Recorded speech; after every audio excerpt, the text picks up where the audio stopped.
উন্নয়নের ধারা অব্যাহত রাখতে আবারও নৌকায় ভোট দিন। সিলেটে জনসভায় প্রধানমন্ত্রী ওলি আউলিয়াদের মাজার জিয়ারত। চ্যারিটেবল ট্রাস্ট মামলায় আদালতে খালেদা যুক্তিতর্ক উপস্থাপন। ফেরার পথে সংঘর্ষ, কূটনীতিকদের পরিস্থিতি জানালো বিএনপি। ডিজিটাল নিরাপত্তা আইনে বাক স্বাধীনতা খর্ব হবে না বললেন আইনমন্ত্রী। মত প্রকাশের বিরোধী মনে করছেন বিশ্লেষকরা। ঝড় বৃষ্টিতে প্রকট হবে রোহিঙ্গা সংকট, সতর্ক করল জাতিসংঘ। আন্তর্জাতিক সম্প্রদায়কে এগিয়ে আসার আহ্বান পররাষ্ট্রমন্ত্রীর। এবং কাল চট্টগ্রাম টেস্টে শ্রীলঙ্কার মুখোমুখি হবে সাকিববিহীন বাংলাদেশ। ঘুরে দাঁড়ানোর প্রত্যয় টাইগারদের।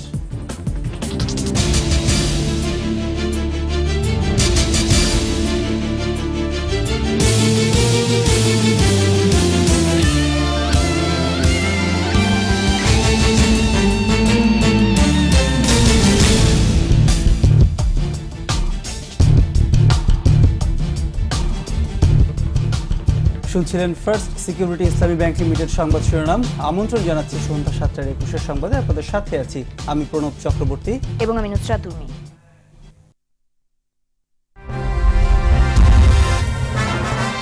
এগিয়ে চলো কল্পনার রাজ্যে। এছাড়া সংবাদে আরো থাকছে। 21শে গ্রন্থমেলার প্রস্তুতি চূড়ান্ত। এবার বাড়ছে পরিধি, ধর্মীয় অনুভূতিতে আঘাত হানে এমন বই প্রকাশ হলে ব্যবস্থা।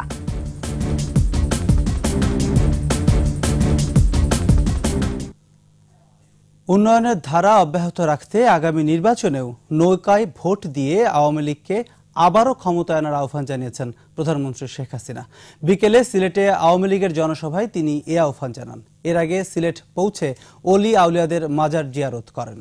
এর মধ্য দিয়ে আগামী সংসদ নির্বাচনে দলের পক্ষে প্রচার শুরু করলেন শেখ হাসিনা। সিলেট থেকে আরো জানাচ্ছেন মামুন রশিদ। নির্বাচনী বছরের প্রথম মাসেই মঙ্গলবার সিলেটে আসেন বঙ্গবন্ধু কন্যা প্রধানমন্ত্রী শেখ হাসিনা। আলিয়া মাদ্রাসা মাঠের জনসভাস্থলে পৌঁছে ৩৫টি উন্নয়ন প্রকল্পের উদ্বোধন ও ভিত্তিপ্রস্তর স্থাপন করেন তিনি। জনসভাস্থল ও আশপাশের এলাকা তখন লোকে লোকারণ্য। প্রধানমন্ত্রী মঞ্চে উঠলে গগনবিদারী স্লোগানে মুখরিত হয় গোটা এলাকা। স্থানীয় ও কেন্দ্রীয় নেতাদের বক্তব্যের পর ভাষণ দেন শেখ হাসিনা। তুলে ধরেন তার সরকারের উন্নয়ন চিত্র। আমরা বাংলাদেশকে এগিয়ে নিয়ে যাচ্ছি, বাংলাদেশ এগিয়ে যাচ্ছে। বাংলাদেশের মানুষের খাদ্য নিরাপত্তা নিশ্চিত করবার জন্য খাদ্য উৎপাদন আমরা বৃদ্ধি করছি। আমরা কৃষকদের উপকরণ কার্ড দিচ্ছি। আওয়ামী লীগ ছাড়া দেশের উন্নয়ন হয় না, তার প্রমাণ বর্তমান সরকার দিয়েছে বলে উল্লেখ করেন প্রধানমন্ত্রী। 2021 সালের মধ্যে বাংলাদেশ হবে মধ্যম আয়ের দেশ। আমরা আমাদের স্বাধীনতার সুবর্ণ জয়ন্তী যখন পালন করব, ওই দরিদ্র ভিক্ষা চেয়ে না, মাথা উঁচু করে উন্নয়নের ধারা অব্যাহত রাখতে আগামীতেও নৌকা মার্কায় ভোট দিয়ে আওয়ামী লীগকে আবারও ক্ষমতায় আনার আহ্বান জানান শেখ হাসিনা। যে নির্বাচন আগামী ডিসেম্বর মাসে হবে, সেই নির্বাচনেও আমরা আপনাদের কাছে নৌকা মার্কায় ভোট চাই। আপনারা ওয়াদা করেন, হাত তুলে ওয়াদা করেন। এ সময় বিএনপি ও খালেদা জিয়ার দুর্নীতি সন্ত্রাসের চিত্র তুলে ধরে কড়া সমালোচনা করেন আওয়ামী লীগ সভাপতি। বিএনপি জামাত জোট কি করেছে?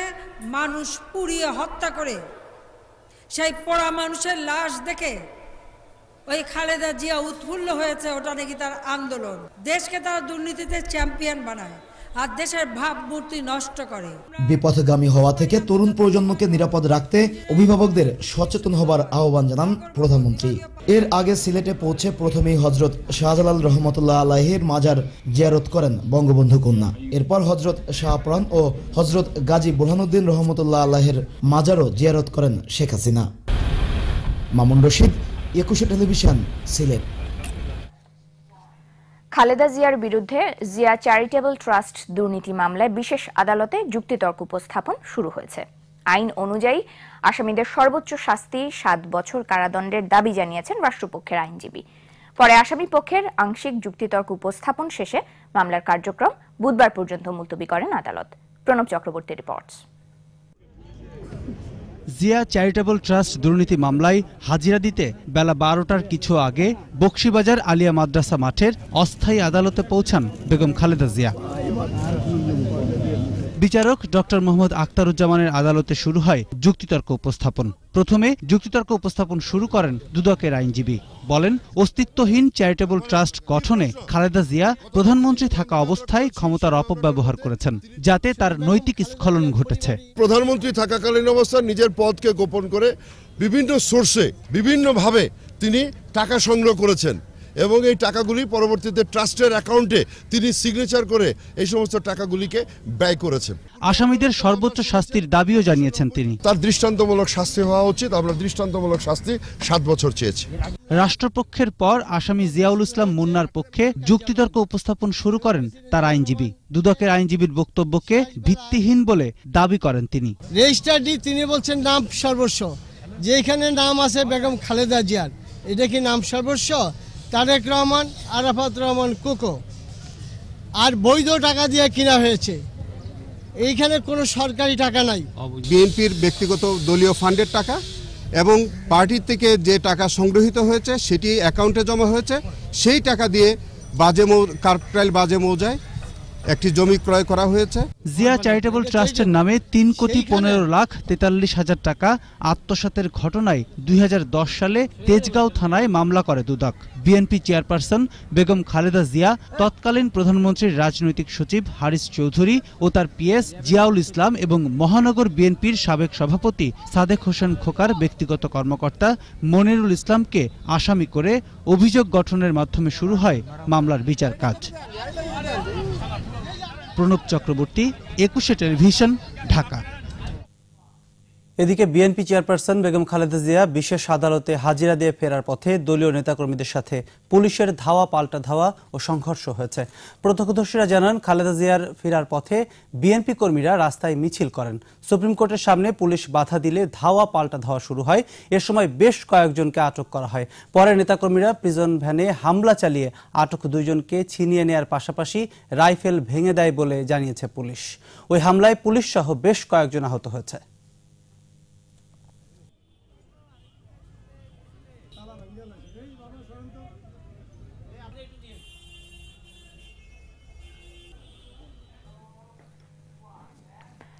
এদিকে বিএনপি চেয়ারপারসন বেগম খালেদা জিয়ার মামলার রায় সামনে রেখে ঢাকায় নিযুক্ত কূটনীতিক ও বিভিন্ন সংস্থার প্রধানদের সাথে বৈঠক করেছে বিএনপি।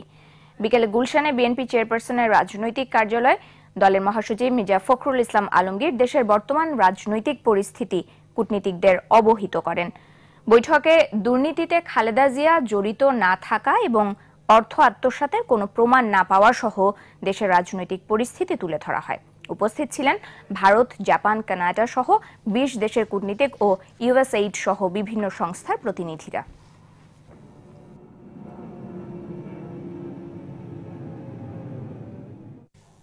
ডিজিটাল নিরাপত্তা আইনে গণমাধ্যমের স্বাধীনতা খর্ব হবে না বলে দাবি করেছেন আইনমন্ত্রী অ্যাডভোকেট আনিসুল হক।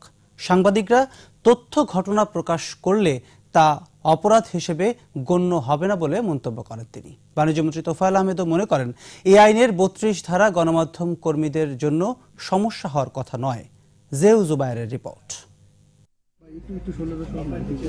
57 ধারা বিলুপ্ত করে নতুন ডিজিটাল আইনের খসড়া মন্ত্রিসভায় অনুমোদনের পর বিভিন্ন মহলে চলছে আলোচনা সমালোচনা। সচিবালয়ে বিষয়টি নিয়ে সাংবাদিকদের সাথে কথা বলেন আইনমন্ত্রী। এটার ভাষাটা করা হয়েছে। তিনি জানান, 57 ধারায় মত প্রকাশের স্বাধীনতা কিছুটা ক্ষুণ্ণ হলেও নতুন আইনে তেমন কিছুই নেই। 57 ধারায় যেটা ছিল, যেটা 2006-এ করা হয়েছিল, এটা কিছুটা হলেও বাক স্বাধীনতা হরণ করার একটা উপায় ছিল।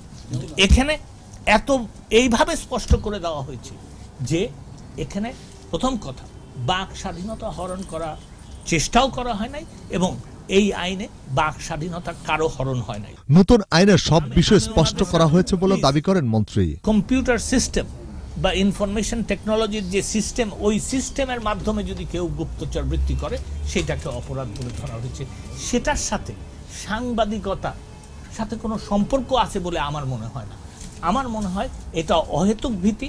আইনমন্ত্রীর মতো বাণিজ্যমন্ত্রী তোফায়েল আহমেদ জানালেন, সত্য প্রকাশে সাংবাদিকদের হেনস্থা হওয়ার কোনো কারণ নেই। তার ব্যাপারে কোনো ব্যবস্থা নেওয়া হবে বলে আমি মনে করি না। If the report is correct, আইনটি চিন্তা ভাবনা করেই করা হয়েছে বলে দাবি করেন বাণিজ্যমন্ত্রী। আমাদের ব্যবসা বাণিজ্য। J Yuzubair, 21 television, Dhaka. অন্যদিকে মন্ত্রিসভায় অনুমোদন হওয়া ডিজিটাল নিরাপত্তা আইন মত প্রকাশের ক্ষেত্রে ৫৭ ধারার চেয়েও বেশি প্রতিবন্ধক বলে মনে করেন সাংবাদিক ও আইনজীবীরা। তারা বলছেন এই আইনে মত প্রকাশের স্বাধীনতা শূন্যের কোটায় নেমে আসবে। আইন হওয়ার আগে সব বিষয়েই চুলচেরা বিশ্লেষণেরও তাগিদ দিয়েছেন তারা। বিস্তারিত জসিম জুয়েলের রিপোর্টে। বিতর্কিত তথ্য প্রযুক্তি আইনের ৫৭ ধারা বাতিলের দাবিতে দীর্ঘদিন ধরেই আন্দোলন করে আসছিলেন গণমাধ্যম কর্মী সহ বিভিন্ন শ্রেণী পেশার মানুষ। সারা বাংলাদেশের সকল ইউনিয়ন আজকে ঐক্যবদ্ধ। অবশেষে সোমবার মন্ত্রিসভায় অনুমোদন দেয়া হয় ডিজিটাল নিরাপত্তা আইনের। আইনটি নিয়ে চলছে নানা আলোচনা সমালোচনা। নতুন ডিজিটাল আইনে মত প্রকাশের স্বাধীনতা নেই বলে মনে করেন ৭১ টেলিভিশনের পরিচালক বার্তা সৈয়দ ইশতিয়াক রেজা। তার মতে এই আইনের ফলে দুর্নীতিবাজ আমলারা নিয়ন্ত্রণের বাইরে চলে যাবে। নতুন যে আইন হয়েছে সেটি আমাদের কাছে মনে হচ্ছে যে সাংবাদিকতা করার জন্য এক বড় বাধা হয়ে দাঁড়াবে। এতে করে মত প্রকাশের স্বাধীনতা শূন্যের কোঠায় নেমে আসবে, কারণ এই আইনটি আগের আইনটির চাইতে আরো বেশি প্রতিবন্ধক। এই আইন আওয়ামী লীগকে মত প্রকাশ বিরোধী শক্তি হিসেবে আগামী দিনগুলোতে চিহ্নিত করবে। নিশ্চয়ই শেখ হাসিনা সেদিকে যাবেন না। আইনটির সমালোচনা করেছেন আইনজীবীরাও। আইন হওয়ার আগে চুলচেরা বিশ্লেষণের তাগিদ তাদের। অন্যান্য দেশে কিভাবে তারা করছে সেগুলো দেখা দরকার। হুট করে একটা আইন করে ফেললে কিন্তু সেটা একটা বিশৃঙ্খলা সৃষ্টি হতে পারে। অনুসন্ধানী রিপোর্ট করতে গিয়ে সংবাদ মাধ্যমে এইভাবে ছবি জোগাড় করতে হয়, নথি জোগাড় করতে হয় এবং না বলেই করতে হয়। এইটা যদি এখন গুপ্তচর বৃত্তি হয়ে যায় তাহলে অনুসন্ধানী রিপোর্ট বন্ধ হয়ে যাবে। গণমাধ্যম কর্মী বা গণমাধ্যমের যে রিপোর্টটা ওটা দুর্নীতি দমন কমিশনের একটা সহায়ক শক্তি হিসেবে কাজ করবে। ঢাকা বিশ্ববিদ্যালয়ের আইন বিভাগের সহযোগী অধ্যাপক হাফিজুর রহমান মনে করেন আইনের অপব্যবহার রোধে সরকারকে কঠোর হতে হবে। সংজ্ঞাগুলো কিন্তু আপনার পরিষ্কার করতে হবে। কিছু শর্ত আরোপ করতেই পারে, তবে যেটা লক্ষ্য রাখতে হবে সেটা হচ্ছে যে আপনার অপব্যবহার যেন না হয়। সংসদে আইনটি পাশ করার আগে গণমাধ্যম কর্মী সহ সংশ্লিষ্ট সবার মতামত শোনার আহ্বান জানিয়েছেন বিশিষ্টজনরা। জসিম জুয়েল, ২১ টেলিভিশন, ঢাকা। ঝড় বৃষ্টির মৌসুম শুরু হলেই রোহিঙ্গা সংকট আরও প্রকট হবে বলে সতর্ক করেছে জাতিসংঘ সহ মানবাধিকার সংস্থাগুলো। তারা বলছে ওই সময়ে ভূমিধস ও বন্যায় ক্ষতির মুখে পড়বে প্রায় ১ লাখ রোহিঙ্গা। প্রাণহানির পাশাপাশি ভেসে যেতে পারে লাখো ঘরবাড়ি। সেই সাথে পানিবাহিত রোগের সংক্রমণ বাড়বে বলেও আশঙ্কা তাদের। আরও জানাচ্ছেন দুলি মল্লিক। কক্সবাজারের কুতুপালং বালুখালী এখন বিশ্বের সবচেয়ে বড় শরণার্থী ক্যাম্প। প্রায় ৭ লাখ রোহিঙ্গার আশ্রয়স্থল। সম্প্রতি রাখাইনে মিয়ানমার সেনাবাহিনীর হত্যাযজ্ঞ শুরুর পর প্রাণ বাঁচাতে সীমান্ত পেরিয়ে এসব ক্যাম্পে আশ্রয় নেয় রোহিঙ্গারা। বাংলাদেশ সরকার আর মানবাধিকার সংস্থাগুলোর সহযোগিতায় শুরু হয় রোহিঙ্গাদের শরণার্থী জীবন। তবে এত বিপুল সংখ্যক রোহিঙ্গার বসবাসের উপযুক্ত পরিবেশ, খাবার, স্যানিটেশন ও স্বাস্থ্যসেবা দিতে রীতিমতো হিমশিম খাচ্ছে মানবাধিকার সংস্থাগুলো। এর মধ্যে নতুন সংকট ঝড় বৃষ্টির মৌসুম। জাতিসংঘের শরণার্থী বিষয়ক সংস্থা UNHCR বলছে ঝড় বৃষ্টির মৌসুম শুরু হলে সরাসরি ক্ষতির মুখে পড়বে অন্তত ১ লাখ রোহিঙ্গা। পাহাড়ি এলাকায় রয়েছে ভূমিধসের আশঙ্কা। বন্যায় ভেসে যাবে লাখো ঘর। এর সঙ্গে পাল্লা দিয়ে বাড়বে পানিবাহিত রোগের সংক্রমণ। ক্যাম্পের রাস্তাগুলো ব্যবহারে অনুপযোগী হয়ে পড়লে মানবিক সহায়তা পৌঁছানো কঠিন হয়ে পড়বে। ঝুঁকিপূর্ণ এলাকা থেকে দ্রুত রোহিঙ্গাদের সরিয়ে নেওয়ার পরামর্শ দিলেও স্থান স্বল্পতার কারণে পরিস্থিতি মোকাবেলা চ্যালেঞ্জিং বলে মনে করছে জাতিসংঘ। দুলি মল্লিক, ২১ টেলিভিশন। এদিকে রোহিঙ্গা সংকট সমাধানে জাতিসংঘ সহ আন্তর্জাতিক সম্প্রদায়কে এগিয়ে আসার আহ্বান জানিয়েছেন পররাষ্ট্রমন্ত্রী আবুল হাসান মাহমুদ আলী। বিকেলে রাজধানীর একটি হোটেলে জাতীয় নিরাপত্তা, শান্তি ও সম্প্রীতিতে নারী শীর্ষক এক সেমিনারে তিনি এই আহ্বান জানান। বর্তমানে ১০ লাখের বেশি রোহিঙ্গা থাকায় বাংলাদেশের পক্ষে এককভাবে এই সংকট সমাধান করা সম্ভব নয় বলে মন্তব্য করেন তিনি। এই অবস্থায় আন্তর্জাতিক সম্প্রদায়ের এগিয়ে আসা দরকার বলেও জানান পররাষ্ট্রমন্ত্রী। রোহিঙ্গাদের নিজ দেশে ফেরত পাঠাতে জয়েন্ট ওয়ার্কিং গ্রুপ কাজ করছে বলেও জানান তিনি।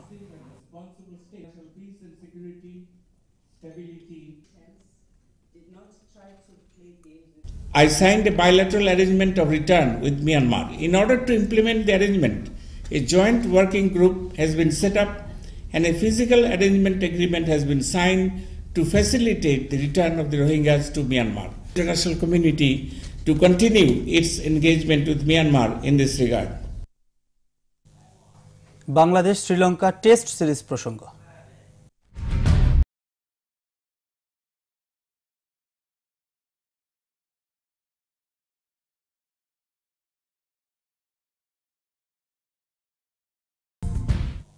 শ্রীলঙ্কার বিপক্ষে 2 টেস্ট সিরিজের প্রথম ম্যাচে কাল মাঠে নামছে বাংলাদেশ। চট্টগ্রামের জহুর আহমেদ চৌধুরী স্টেডিয়ামে খেলা শুরু হবে 9:30টায়। ত্রিদেশীয় সিরিজে আশা জাগিয়ে ব্যর্থ হলেও টেস্টে ঘুরে দাঁড়াতে প্রত্যয়ী বাংলাদেশ। অন্যদিকে ত্রিদেশীয় টুর্নামেন্টের ধারাবাহিকতা অব্যাহত রাখতে আত্মবিশ্বাসী শ্রীলঙ্কানরা। আবারও আমন্ত্রণ সন্ধ্যা 7:21 সংবাদে। অমর 21 গ্রন্থমেলার প্রস্তুতি প্রায় চূড়ান্ত। বাংলা একাডেমি কর্তৃপক্ষ জানিয়েছে এবার মেলার পরিধি বাড়ানো হয়েছে। অন্যদিকে কঠোর নিরাপত্তা ব্যবস্থা নিয়েছে পুলিশ। ধর্মীয় অনুভূতিতে আঘাত হানে এমন বই প্রকাশ করা হলে ব্যবস্থা নেওয়া হবে বলে জানিয়েছেন ডিএমপি কমিশনার মফিউর রহমানের রিপোর্ট। প্রতি বছরের মতো ভাষার মাসের প্রথম দিনে শুরু হচ্ছে অমর 21 গ্রন্থমেলা। বাংলা একাডেমি চত্বর ও সোহরাওয়ার্দী উদ্যানে স্টল স্থাপনের সব কাজই প্রায় শেষ। এখন চলছে শেষ মুহূর্তের প্রস্তুতি।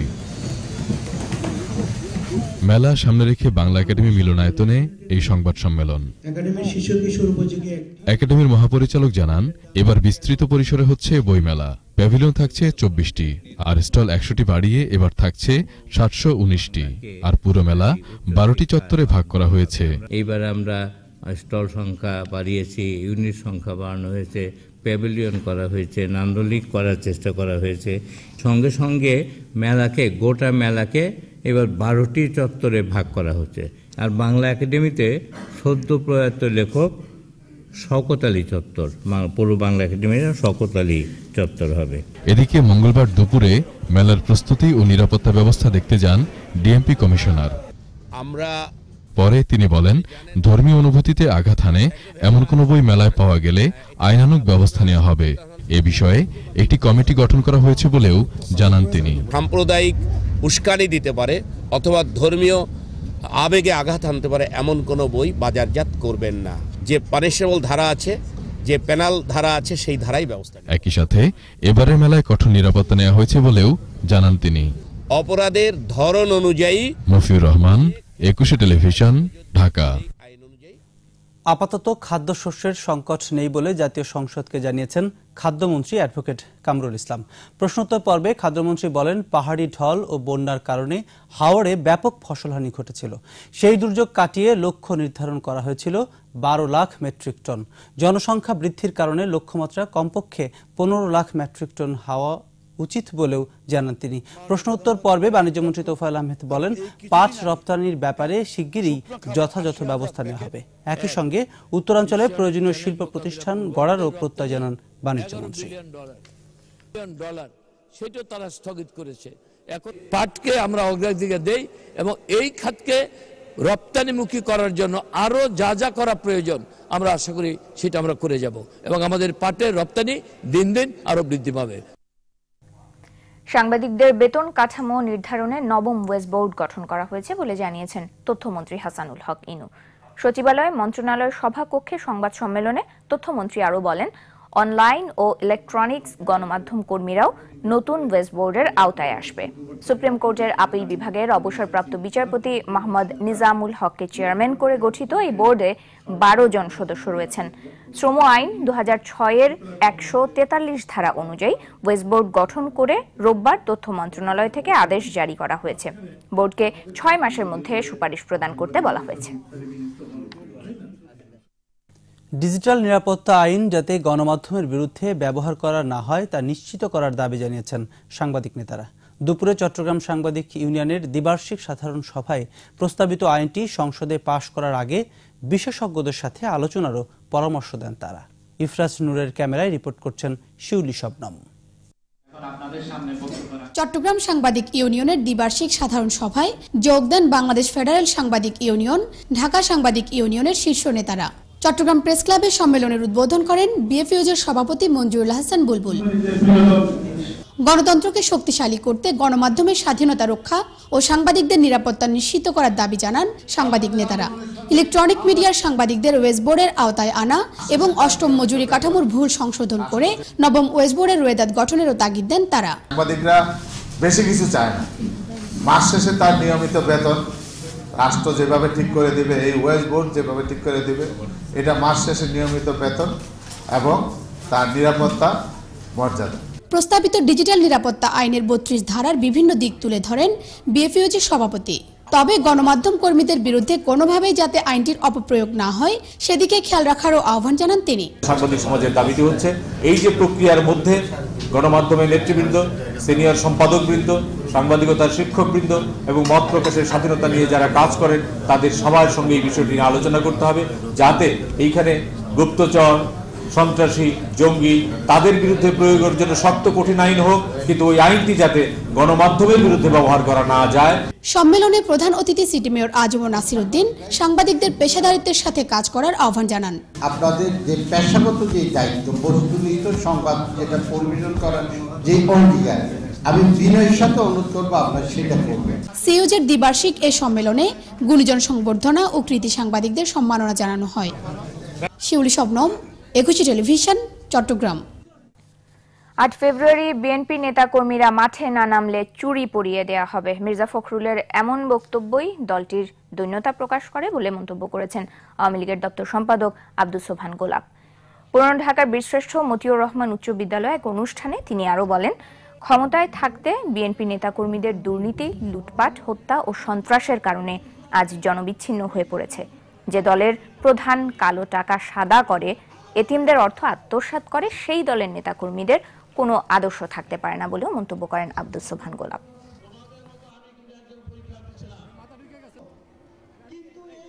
শেখ হাসিনা বিশ্বের সততার শীর্ষে আর খালেদা জিয়া বিশ্বের দুর্নীতির শীর্ষে অবস্থান করছে।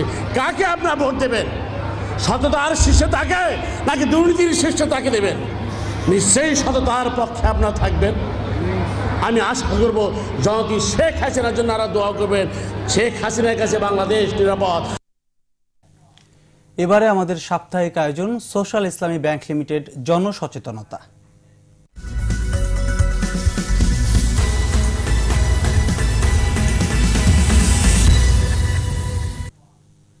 খোলা জায়গায় ধূমপান না করার বিধান থাকলেও মানছেন না কেউই। আইন থাকলেও নেই প্রয়োগ। যেখানে সেখানে ধূমপান করেও পার পেয়ে যাচ্ছেন ধূমপায়ীরা, আর এতে আক্রান্ত হচ্ছেন অধূমপায়ীরাও। চিকিৎসকরা বলছেন, অধূমপায়ীদের পাশে অন্যরা ধূমপান করলে সে ক্ষতিও খুব কম নয়। তাই জনসচেতনতা বাড়ানোর তাগিদ তাদের। তহিদুর রহমানের রিপোর্ট। জনসম্মুখে খোলা জায়গায় ধূমপান আইনত অপরাধ, আইনে জরিমানার বিধানও রয়েছে। তবে প্রয়োগ না থাকায় তোয়াক্কা করছেন না কেউই। শুধু সাধারণ মানুষ নয়, সচেতন অনেক মানুষও প্রকাশ্যে ধূমপান করছেন। তবে চিকিৎসকরা বলছেন, সিগারেট ও বিড়িতে পা থেকে মাথা পর্যন্ত নানা জটিল রোগের সৃষ্টি করে। বিশেষ করে মুখের ক্যান্সারের ভয় থাকে বেশি, পেটে যাচ্ছে স্টমাক, লিভার, কিডনি সবগুলো কিন্তু সম্ভাবনা বেশি থাকে। ধূমপান না করেও অনেকেই ক্ষতিগ্রস্ত হচ্ছেন ধূমপায়ীদের কারণে। যিনি ধূমপান করছেন তিনিও হতে পারেন, যিনি ধূমপানের পাশে বসে থাকেন তারও হতে পারে। যেমন মাথার চুল পড়া, মাথার ভিতরে ব্রেন স্ট্রোক, চোখের অন্ধত্ব। ধূমপান বিরোধী সংগঠনগুলো বলছে, আইনের যথাযথ প্রয়োগ থাকলে যেখানে সেখানে ধূমপান রোধ হতো। যারা এই আইন মানছে না তাদেরকেও আমাদের আইনের আওতার মধ্যে আনা উচিত। আইনের এসব দুর্বলতার কারণে আমাদের পাবলিক প্লেসের বিভিন্ন জায়গায় দেখা যাচ্ছে যত্রতত্র কিন্তু ধূমপান অনেকেই করছে। চিকিৎসকরা বলছেন, আইন প্রয়োগের পাশাপাশি ধূমপানের ক্ষতিকর দিক তুলে ধরে জনগণকে সচেতন করা গেলে অনেক রোগ থেকেই বাঁচবে মানুষ, বাঁচবে পরিবেশ। আমরা অনেকেই মনে করি যে যারা ধূমপান করে। তৌহিদুর রহমান, একুশে টেলিভিশন, ঢাকা। আবারও ইসলামী ব্যাংক বিরতি। যখন ফিরছি তখন অন্যান্য খবরের সঙ্গে আরও থাকবে। জাতীয়করণের দাবিতে বেসরকারি প্রাথমিক শিক্ষকদের অনশন চলছে, আন্দোলন চালিয়ে যাবার ঘোষণা। পদত্যাগ করলেন এফবিআইয়ের উপপরিচালক অ্যান্ড্রু ম্যাকক্যাবে, হস্তক্ষেপ নেই বলছে হোয়াইট হাউস।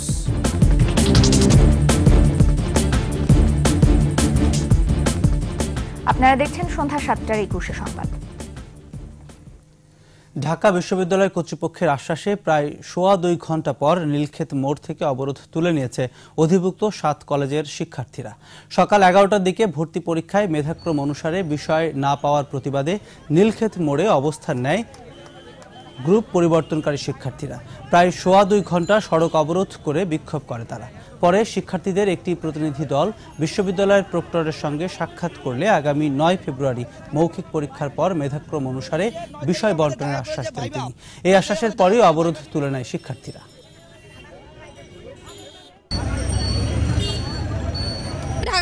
আমরা শুনছিলাম যে আমাদেরকে ডিগ্রিতে ভর্তি করা হবে, সেটা আমরা বলছে যে আমাদের অনার্সের সিটে তোমাদের থেকে মানে তোমরা যতজন স্টুডেন্ট আছো তার থেকে বেশি খালি আছে। আমরা প্রোডাক্টরে আশ্বস্ত হয়ে আজকে আমাদের কর্মসূচি প্রত্যাহার করছি। অন্যদিকে প্রাথমিক বিদ্যালয় জাতীয়করণের দাবিতে চতুর্থ দিনের মতো আমরণ অনশন অব্যাহত রেখেছে বাংলাদেশ বেসরকারি প্রাথমিক শিক্ষক সমিতি। জাতীয় প্রেস ক্লাবের সামনে 10ম দিনের মতো আন্দোলন করছেন বেসরকারি প্রাথমিক বিদ্যালয়ের শিক্ষকরা। দাবি আদায় না হওয়া পর্যন্ত রাজপথ ছাড়বেন না বলে জানিয়েছেন তারা। টানা অনশনে অসুস্থ হয়ে পড়ায় 20 জনকে ঢাকা মেডিকেল কলেজ হাসপাতালে নেওয়া হয়েছে। বেসরকারি 4159টি প্রাথমিক বিদ্যালয় জাতীয়করণের দাবিতে আন্দোলন করছেন শিক্ষকরা।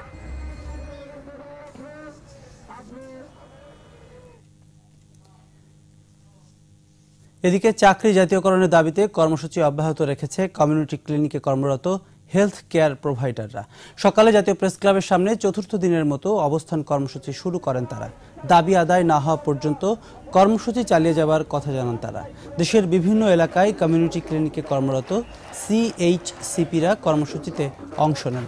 আন্দোলনকারীরা জানায় 12 ফেব্রুয়ারি সুপ্রিম কোর্টে রিট আবেদনের পর 22 মার্চ হাইকোর্ট CHCPদের চাকরি জাতীয়করণের আদেশ দেয়। পরে স্বাস্থ্য অধিদপ্তর CHCPদের চাকরি জাতীয়করণ ইস্যুতে কোনো উদ্যোগ না নেয় আন্দোলনে নামতে বাধ্য হন তারা। এবার বাণিজ্য সংবাদ।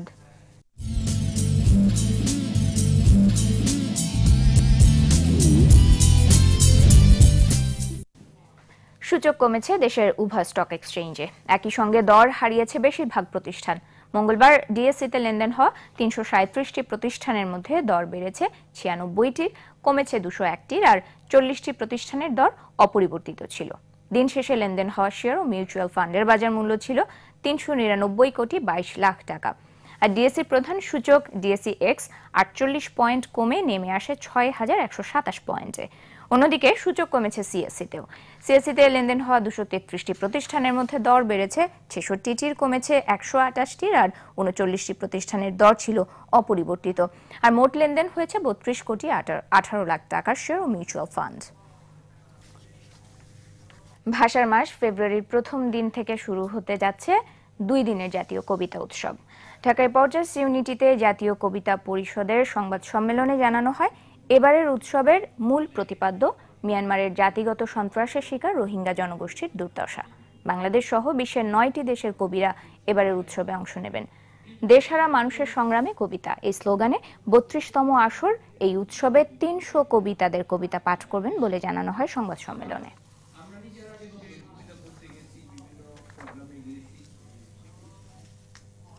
এবারে খেলার খবর, আর তা জানবো তাসনিয়া ফিফার কাছে।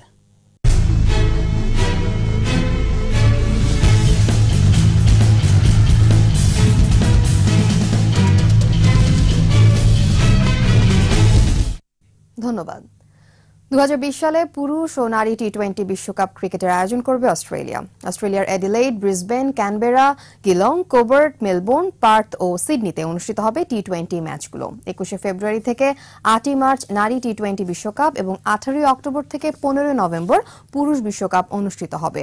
প্রেস বিজ্ঞপ্তিতে গণমাধ্যমকে এই তথ্য জানিয়েছে আন্তর্জাতিক ক্রিকেট কাউন্সিল।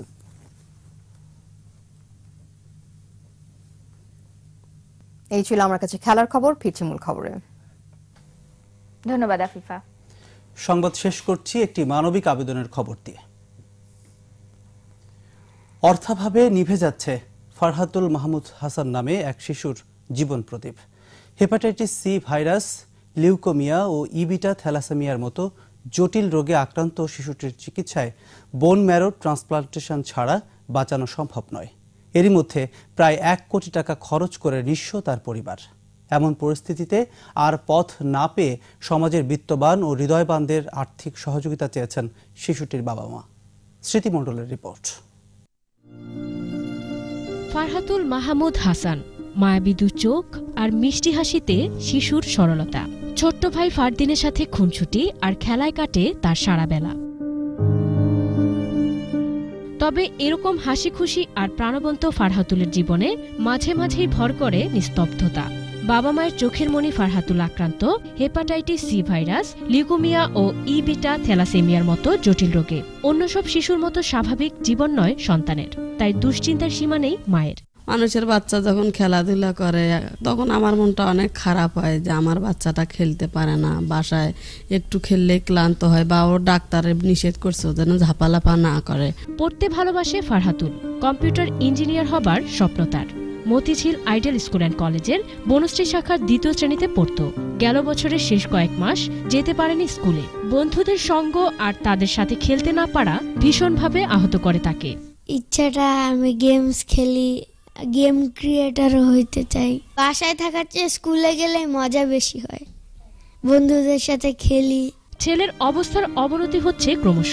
দেশে বিদেশে চিকিৎসা করে সহায়হীন বাবা জানালেন দ্রুত সময়ের মধ্যে বোন মেরো ট্রান্সপ্লান্টেশন করলে সুস্থ হতে পারে ফারহাতুল। তবে এর জন্য প্রয়োজন প্রায় 90 লাখ টাকা। দেশে এবং প্রবাসে আর কি যারা বিত্তবান আছে সকলের কাছে আমরা বাচ্চার জন্য বোন মেরো ট্রান্সপ্লান্টেশন হয় এই জন্য আর কি আর্থিক সহযোগিতা চাচ্ছি। অসুস্থতার জন্য হাসপাতাল নয়তো বাড়ির 4 দেয়ালেই বন্দী ফারহাতুল। তবে দুরন্ত শৈশবের স্বাদ নিতে চায় অন্য শিশুদের মতোই। সামর্থ্যবানদের একটু সহযোগিতা, সহমর্মিতাই ফিরিয়ে দিতে পারে তার শৈশব।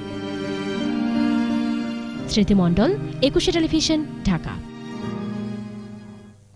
আর এরই সাথে শেষ করছি সন্ধ্যা 7টার 21 সংবাদ। যাবার আগে ফার্স্ট সিকিউরিটি ইসলামী ব্যাংক লিমিটেড সংবাদ শিরোনামগুলো আরও একবার। উন্নয়নের ধারা অব্যাহত রাখতে আবারও নৌকায় ভোট দিন। সিলেটে জনসভায় প্রধানমন্ত্রী ওলি আউলিয়াদের মাজার জিয়ারত। চ্যারিটেবল ট্রাস্ট মামলায় আদালতে খালেদা, যুক্তিতর্ক উপস্থাপন, ফেরার পথে সংঘর্ষ, কূটনীতিকদের পরিস্থিতি জানালো বিএনপি। ডিজিটাল নিরাপত্তা আইনে বাক স্বাধীনতা খর্ব হবে না বললেন আইনমন্ত্রী। মত প্রকাশের বিরোধী মনে করছেন বিশ্লেষকরা। ঝড় বৃষ্টিতে প্রকট হবে রোহিঙ্গা সংকট, সতর্ক করল জাতিসংঘ। আন্তর্জাতিক সম্প্রদায়কে এগিয়ে আসার আহ্বান পররাষ্ট্রমন্ত্রীর। কাল চট্টগ্রাম টেস্টে শ্রীলঙ্কার মুখোমুখি হবে সাকিববিহীন বাংলাদেশ। ঘুরে দাঁড়ানোর প্রত্যয় টাইগারদের। দর্শক, সর্বশেষ খবর জানতে ডায়াল করুন 2021 নম্বরে আর ভিজিট করুন 21-tv.com এই ওয়েবসাইটে। এছাড়া ফেসবুকে লগ ইন করতে পারেন facebook.com/2124 অনলাইনে। আমাদের পরের সংবাদ রাত 9টায় দেখার আমন্ত্রণ রইল। ধন্যবাদ। ধন্যবাদ সবাইকে।